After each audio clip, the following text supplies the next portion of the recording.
The sun beat down on Oakhaven like a physical weight, baking the earth into a fractured mosaic of dry, pale clay. For 3 years, the rains had bypassed this stretch of the American heartland, leaving behind a husk of a farming community. Main Street was a canyon of boarded-up storefronts, fading closed signs, and the lingering ghosts of prosperity. The diner was gone. The local hardware store had held out until last winter, finally succumbing to the undeniable truth.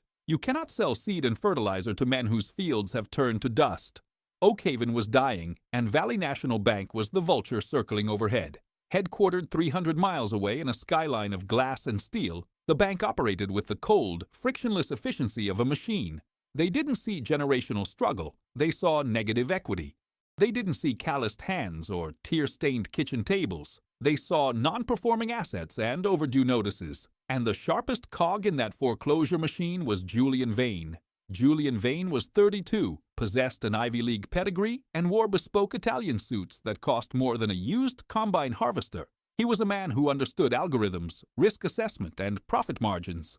He possessed absolutely no understanding of the land or the people who worked it, and he considered this a professional advantage. Empathy was a liability in his line of work. Julian was known throughout the regional offices for his flawless closure rate and for a particular facial expression he wore when sealing a deal or evicting a debtor, a faint, patronizing smirk. It was a smile that didn't reach his eyes, a subtle lifting of the corner of his mouth that communicated utter superiority and the inevitability of corporate triumph. His current assignment was the Thorne farm. Elias Thorne was the 4th generation to work the 400 acres on the edge of the county line. He was a man carved from the same stubborn bedrock as the land itself, lean, weathered, and deeply proud. But pride could not pay the interest on the massive loans Elias had been forced to take out to keep the farm afloat during the first 2 years of the drought. He had bet everything on a turnaround that never came. The bank had called the loan. The grace periods had expired. The appeals had been denied. Today was the end of the line. The Thorne farm was the largest domino to fall in Oakhaven. It was a psychological blow to the entire county. If Elias Thorne could be broken, nobody was safe. The morning of the foreclosure was suffocatingly still. By 8 o'clock, a line of battered pickup trucks and sedans had formed along the dirt road leading up to the Thorne property. The neighbors hadn't come to bid on the seized equipment. They had come in a silent, grim display of solidarity. They parked their vehicles on the shoulder, leaning against the warm metal of their hoods, their faces shaded by worn baseball caps. They watched the dust plume rising in the distance, signaling the arrival of the bank's representative. Julian Vane drove a pristine, black luxury sedan. It glided over the rutted country road, its suspension absorbing the bumps that would have rattled a lesser vehicle. He parked precisely in front of the main farmhouse, the sleek lines of the car standing in stark contrast to the peeling white paint of the wraparound porch and the rusted skeletal frame of an antique tractor resting near the barn. Julian stepped out, instinctively brushing a microscopic speck of dust from the lapel of his charcoal gray suit. He retrieved a thick leather portfolio from the passenger seat, his fingers tapping rhythmically against the expensive hide. He surveyed the crowd of farmers lining the road. He didn't see angry men. He saw a demographic of financial illiteracy. He adjusted his silk tie and walked toward the farmhouse, his signature smirk firmly in place. Elias Thorne was waiting in the yard, standing near the massive, ancient concrete silo that anchored the property. He wore faded denim overalls and a plaid shirt, his hands resting in his pockets. He looked tired, but his jaw was set with quiet defiance. "Mr. Thorne," Julian said, his voice smooth and projecting just enough to be heard by the silent audience of neighbors. "Julian Vane, Valley National Bank. I assume you received our final correspondence?" "I received it," Elias said, his voice gravelly. "I also sent a counter-proposal to restructure the debt. If you give me until the autumn harvest, I have a buyer lined up for the south acreage." Julian sighed, a perfectly calculated sound of long-suffering patience. He opened his portfolio and extracted a thick stack of papers, the foreclosure and eviction notices. "Mr. Thorne, we've been over this. The time for proposals passed 6 months ago. The bank is not in the business of real estate speculation, nor are we a charity. The economic realities of your situation are undeniable. The model here is antiquated and, frankly, unsustainable." A low murmur of anger rippled through the crowd of onlookers. Julian ignored it. "I have the inventory list right here," Julian continued, raising the paper slightly. "The residential property, the barn, the outbuildings, the John Deere combine, the 2 utility tractors, and the land itself. You have until sundown to vacate the residential premises. The bank assumes immediate ownership of all listed collateral. This land has been in my family for 120 years, Elias said softly, stepping closer to the young banker. You're taking more than just dirt and iron, Mr. Vane. Julian's smirk widened just a fraction. It was the look of a man indulging a child's tantrum. I understand this is an emotional day for you, Mr. Thorne, but the law operates on contracts, not sentiment. Now I need to complete the visual inventory before I sign off. Julian turned on his heel and began walking the property line, making theatrical check marks on his clipboard. He catalogued the rusting farm implements, the weathered barn, the empty livestock pens. Every tick of his pen felt like a nail in the coffin of Oakhaven.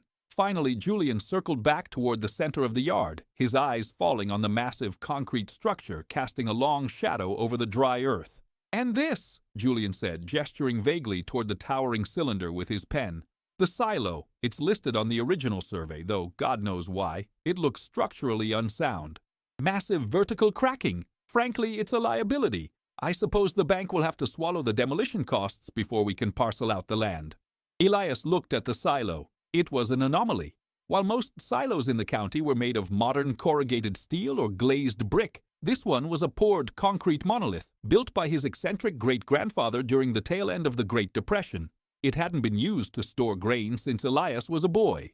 It was thick-walled, heavily reinforced, and notoriously difficult to access, featuring only a small, heavy iron door near the base. "That silo," Elias said, his voice tightening, "is empty. It hasn't held feed in 40 years. "Regardless," Julian said briskly, eager to conclude the dusty business. "It is a fixture of the property and therefore unconverted collateral. It belongs to Valley National." Elias stared at the young banker. A strange, unreadable expression passed over the old farmer's face. It wasn't defeat, and it wasn't anger. It was a sudden, sharp calculation. "If it belongs to the bank," Elias said slowly, "then I suppose I have no right to what's inside." Julian stopped writing and looked up. "You just said it was empty." "I said it hasn't held feed in 40 years, Elias corrected. "But under the terms of the foreclosure, the bank is seizing the real estate and the listed agricultural assets. Personal property stored within outbuildings remains the property of the evictee until the sundown deadline. Is that not correct, Mr. Vane?" Julian frowned, his knowledge of the legal technicalities momentarily challenged. He quickly recovered, his smirk returning. "Technically, yes. If you have some rusted garden tools or old moth-eaten blankets stored in that crumbling eyesore, you are free to retrieve them before you leave the premises, but I highly doubt there's anything of value in there." "I have the right to ensure the structure is cleared of my personal effects," Elias insisted, taking a step toward the silo. Julian checked his gold wristwatch. He was eager to get back to his air-conditioned car and the highway. The heat was making his collar itch. "Fine. Make it quick, Mr. Thorne. Open it up, verify your personal effects, and let's conclude this business." Elias walked slowly toward the base of the towering concrete structure. The crowd of neighbors edged closer, sensing a shift in the atmosphere. The heavy, oppressive silence of defeat was suddenly pierced by a thread of intense curiosity. The access door was located about 2 feet off the ground. It was made of thick, rusted iron, secured by a heavy sliding latch that looked as though it hadn't been moved in decades. Elias knelt in the dirt, the knees of his overalls scraping the dry earth. He gripped the iron handle of the latch. It was fused with rust and time. "Need a crowbar for your precious belongings, old man?" Julian called out from a safe distance, thoroughly amused by the pathetic display. He pulled out his phone, ready to send a confirmation email to his superiors the moment this charade was over. Elias didn't answer. He braced his boots against the concrete foundation, wrapped both calloused hands around the iron lever, and pulled with a sudden, violent exertion of strength. A loud crack echoed across the yard as the rust seal broke. The latch slid back with a harsh, metallic screech that made Julian wince. Elias grabbed the edge of the heavy iron door and yanked it outward. For a fraction of a second, there was nothing but the dark, yawning square of the opening. Then came the sound. It started as a low, rumbling vibration, like thunder trapped underground. The concrete walls of the silo seemed to hum. Then, a sharp, clinking cascade, like 1,000 glass bottles shattering on stone. Julian Vane lowered his phone, his brow furrowing in confusion. From the dark opening of the silo, a sudden blinding flash of silver erupted into the sunlight. It didn't trickle, it poured. It surged out of the small doorway with the force of a ruptured dam. Cling, clatter, shh! A waterfall of metal slammed into the dry dirt at Elias's feet. The old farmer stumbled backward, nearly knocked off his feet by the sheer weight and volume of the spill. Julian froze. His mouth opened, but no sound came out. The smirk was wiped from his face so completely it was as if it had never existed, replaced by a mask of pale, absolute shock. The flow didn't stop. It poured out in a heavy, continuous avalanche. They were coins, thousands of them, tens of thousands of them. They cascaded out, piling up against the concrete foundation, burying Elias's boots, spilling out into a massive, glittering mound in the dusty farmyard. The sunlight caught the edges of the metal, throwing fractured beams of brilliant white light in every direction. The crowd of neighbors erupted. Gasps, shouts of disbelief, and a few breathless curses broke the morning silence. Men who had been leaning tiredly against their trucks were suddenly sprinting toward the yard, their eyes wide with disbelief. Julian dropped his clipboard. The papers, the foreclosure notices, the eviction orders, the meticulous inventory, scattered in the dirt, instantly forgotten. He took 3 shaky steps forward, his eyes locked on the impossible mountain of silver growing before him. The torrent finally began to slow. The heavy roar subsided into a steady, rhythmic clinking, until finally only a few stray coins clattered down the sloping pile to rest at the edge of the dirt. Silence descended on the farm again, but it was a completely different kind of silence. It was the breathless, stunned quiet of a miracle. Elias Thorne stood knee-deep in a fortune. He reached down with a trembling hand and picked up a single coin from the top of the pile. He held it up to the sun. It was heavy, larger than a modern quarter, its surface tarnished but clearly bearing the profile of Lady Liberty and an eagle on the reverse. "My grandfather," Elias whispered, his voice barely audible over the ringing in his ears. "He never trusted the banks after the crash of '29. Always said paper money was an illusion. Said he put the farm's surplus away for a rainy day." Elias looked up at the cloudless, drought-stricken sky. "Guess it's finally raining." Julian Vane shook himself out of his paralysis. His corporate instincts, momentarily short-circuited by the impossible reality of the situation, aggressively rebooted.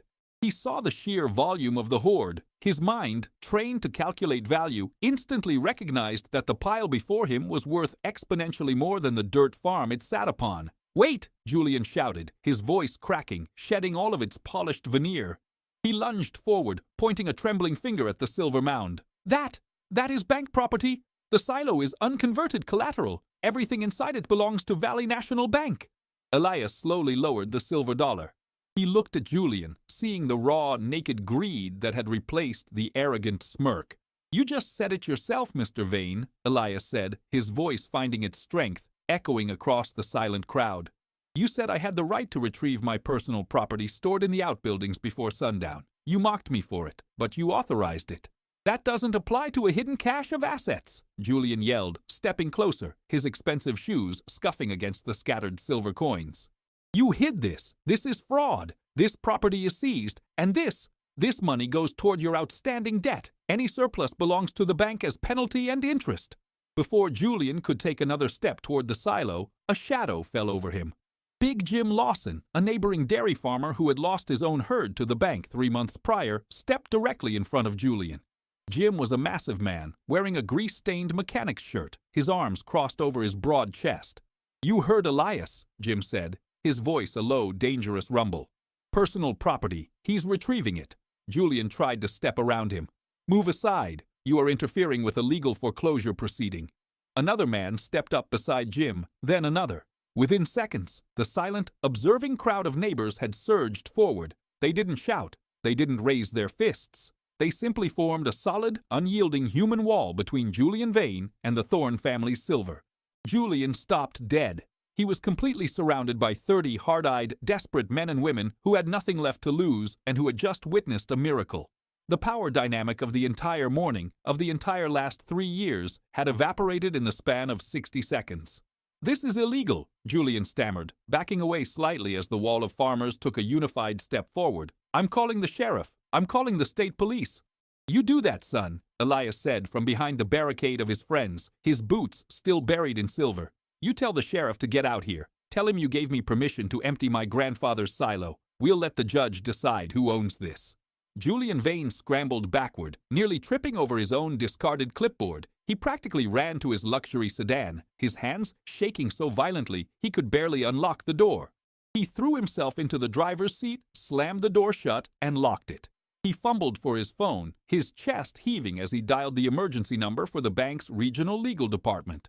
Outside the tinted windows of his car, the scene remained frozen. The dust was finally beginning to settle. The wall of farmers stood perfectly still, a silent guard over the impossible treasure. And behind them, Elias Thorne stood by the cracked concrete silo, looking down at the mountain of silver that had just changed the fate of Oakhaven forever.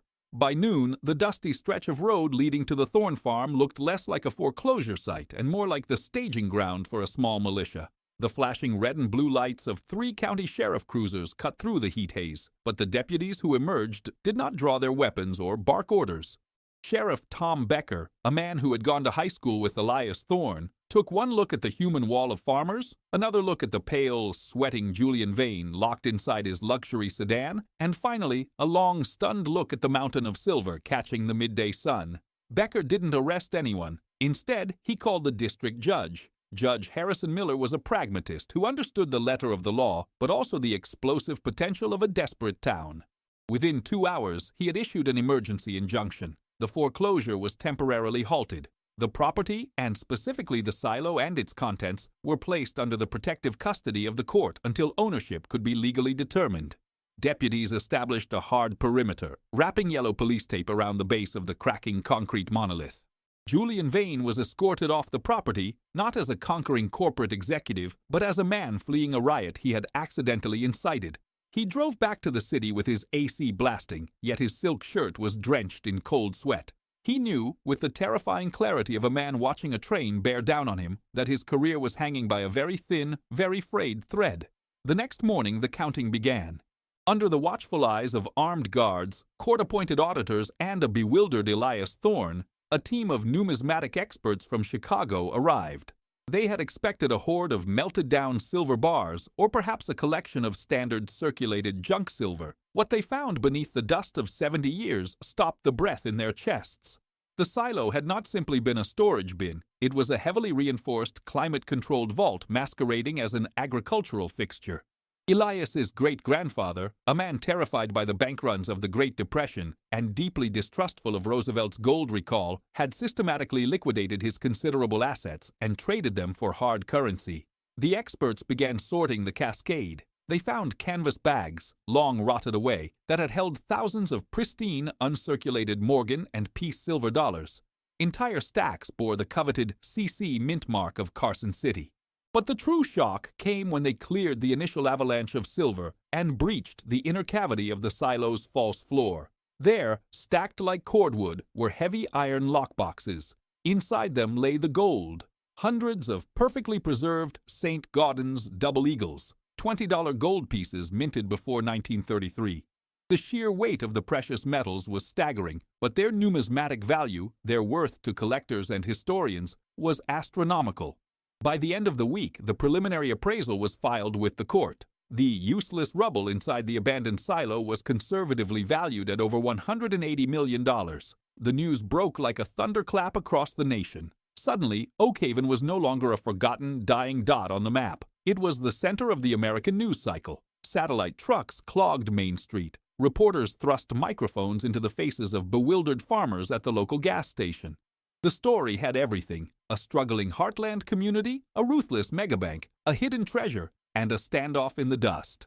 And at the center of the media storm was Julian Vane. A teenager who had been standing in the crowd on the day of the foreclosure had recorded the entire exchange on his smartphone. The video went viral overnight. The world watched Julian Vane in his bespoke suit, casually dismissing the silo as a crumbling eyesore, and mockingly granting Elias Thorne permission to retrieve his precious belongings. They saw the infamous, patronizing smirk, and they saw that smirk vanish into a mask of pathetic panic as the silver began to pour. Valley National Bank was bleeding, their stock dipped. Protests formed outside their sleek corporate headquarters. The public relations nightmare was absolute. They were no longer just a financial institution enforcing a contract. They were the cartoon villains trying to steal a family's generational miracle. Inside the bank's boardroom, the atmosphere was toxic. The CEO, a man who usually communicated in calm, measured tones, was screaming. Julian Vane sat at the far end of the long mahogany table, looking small and intensely sick. "You had one job, Vane," the CEO hissed, slapping a printout of the viral video onto the table. "You were supposed to secure the asset, lock the gate, and leave. Instead, you gave him verbal authorization, on camera, in front of 30 witnesses, to empty the structure. You explicitly categorized the contents as his personal property. It was standard procedure to allow the retrieval of minor personal effects," Julian stammered, his voice lacking its usual polished confidence. "The silo was unconverted collateral. The law clearly states—" "The law," interrupted the bank's lead counsel, an older woman with steel-gray hair, "is currently a tangled mess that we are losing in the court of public opinion. Thorne has retained a high-powered property rights firm on contingency. They are arguing the treasure trove doctrine. They are arguing that the coins were hidden, mislaid property belonging to his direct ancestor, not agricultural assets tied to the loan." "Phew, but the foreclosure was executed," Julian argued defensively. "It wasn't finalized," the lawyer snapped back. "You gave him until sundown. You gave him permission to open the door. You handed him the key to a $180 million vault because you were too arrogant to look inside it yourself. We are facing years of litigation, during which time our brand will be dragged through the mud every single day." While the bank executives panicked in their glass tower, Elias Thorne sat on his worn porch in Oakhaven, watching the sunset over his parched fields. The legal battle over the silver was freezing the funds, but the bank had been forced to suspend the eviction pending the court's decision. The farm was still his for now, but Elias was a man who looked at the horizon, not just the dirt at his feet. He looked at the boarded-up hardware store in town. He thought about Big Jim Lawson, forced to sell his dairy herd for pennies on the dollar. He thought about the young couples who had packed up their minivans and left in the middle of the night because they couldn't make the mortgage. He didn't just want his farm back. He wanted his town back. A week later, Elias called a town hall meeting. The local high school gymnasium was packed beyond capacity. The air was thick with humidity and a fragile, desperate hope. Elias stood at the podium, looking out at the weathered faces of the people he had known his entire life. "The lawyers tell me," Elias began, his voice echoing off the hardwood floor, "that if we fight this to the bitter end, I might walk away a very rich man in 5 or 10 years. They also tell me the bank will tie this up in appeals until most of us are in the ground." A murmur of agreement and frustration rippled through the crowd. "Valley National Bank thinks they hold the cards because they hold our debt," Elias continued, gripping the edges of the podium. "They own the mortgage on my land, on Jim's dairy, on Sarah's bakery down on Main Street. They think because the dirt is dry, we are worthless." Elias paused, looking directly into the camera of a local news station broadcasting from the back of the gym. "But they don't hold the cards anymore. We do. My great-grandfather didn't hide that money just to make me rich. He hid it to protect this farm from people exactly like Valley National, and right now, this whole town is the farm." He pulled a folded piece of paper from his overalls. "I've instructed my attorneys to draft a proposal. We are establishing the Oakhaven Community Trust. I am signing over all my rights, title, and interest in the contents of that silo to the trust." Gasps filled the gymnasium. Jim Lawson stood up, his massive frame dominating the front row. "Elias, you can't do that. That's your family's money. You earned it." "I didn't earn a dime of it, Jim," Elias said softly. "I just opened a door. Now, listen to me. The trust is going to make Valley National Bank an offer they cannot refuse." Elias outlined the gambit. It was a masterpiece of leverage. The Oakhaven Trust would offer the bank a settlement. They would relinquish their claim to a carefully calculated percentage of the gold and silver hoard, enough to equate to a massive, immediate injection of capital for the bank, easily covering the original principal of Elias's loan 10 times over. But in exchange, the bank had to agree to the trust's terms. They had to immediately release the deed to the Thorne farm. Furthermore, the trust would use its newly validated portion of the fortune to purchase, at face value, every single outstanding residential, commercial, and agricultural loan held by Valley National Bank within the Oakhaven zip code. "We are going to buy our own debt," Elias declared, his voice rising in strength. "And then, the trust is going to forgive it. Every cent, every farm, every house, every tractor, free and clear." The gymnasium erupted. It wasn't just cheering, it was a physical wave of relief, of tears, of men embracing each other and women weeping into their hands. It was the sound of a yoke being shattered. The proposal was sent to the bank the next morning. It was a brilliant, vicious trap. If the bank refused, they faced years of costly litigation with no guarantee of winning, all while suffering catastrophic public relations damage as the greedy corporation denying a town its salvation.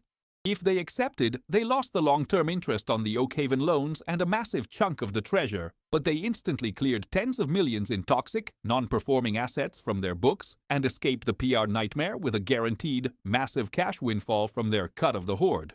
It took the board of directors less than 48 hours to fold. The settlement was signed in a sprawling conference room in the city. The contrast to the dusty farmyard could not have been sharper. Elias Thorne sat at the polished table, wearing his Sunday suit, accompanied by his grinning, shark-like pro bono attorney. Across the table sat the CEO of Valley National, a team of defeated corporate lawyers, and sitting silently in the corner, Julian Vane. Julian had not been invited to speak. He was there merely as a formality, a prop required to sign affidavits acknowledging his role in the original botched foreclosure. He looked pale, his expensive suit hanging slightly loose on his frame. The arrogance that had defined him was entirely gone, replaced by the hollow stare of a man whose world had collapsed. The paperwork was passed around. Pens scratched against heavy paper. With every signature, a piece of Oakhaven was bought back from the brink of oblivion. When the final document was stamped and notarized, the CEO of Valley National stood up, offering a tight, forced smile. "Well, Mr. Thorne, it seems you've orchestrated quite a remarkable turnaround for your community. The bank considers this matter fully resolved." Elias stood up slowly. He didn't take the CEO's offered hand. Instead, his eyes drifted to the corner of the room, fixing on the young, broken banker. Elias walked over to Julian Vane. Julian instinctively flinched, expecting a harsh word, a gloating remark, or perhaps a demand for an apology. Instead, Elias reached into his pocket and pulled out a single, heavy silver coin. It was a pristine 1889 Carson City Morgan dollar. He placed it gently on the polished mahogany table directly in front of Julian. "You told me the economic realities were undeniable, Mr. Vane," Elias said, his voice calm and entirely devoid of malice. "You told me the old models were unsustainable. You were right. We just had to find a different kind of capital to pay out the contract." Elias looked down at Julian, and for a fleeting moment the corners of the old farmer's mouth lifted. It wasn't a smirk of superiority or corporate triumph. It was a smile of profound, unshakable peace. "Keep it," Elias said, nodding toward the coin. "A little personal property for your trouble."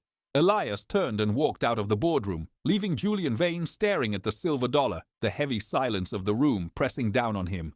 3 months later, Julian Vane was quietly reassigned to a windowless basement office in a dying suburban branch, tasked with auditing low-level auto loan defaults. He kept the silver dollar on his desk, a heavy, constant reminder of the day he learned that the true value of an asset isn't always visible on a spreadsheet. Back in Oakhaven, the transformation was miraculous.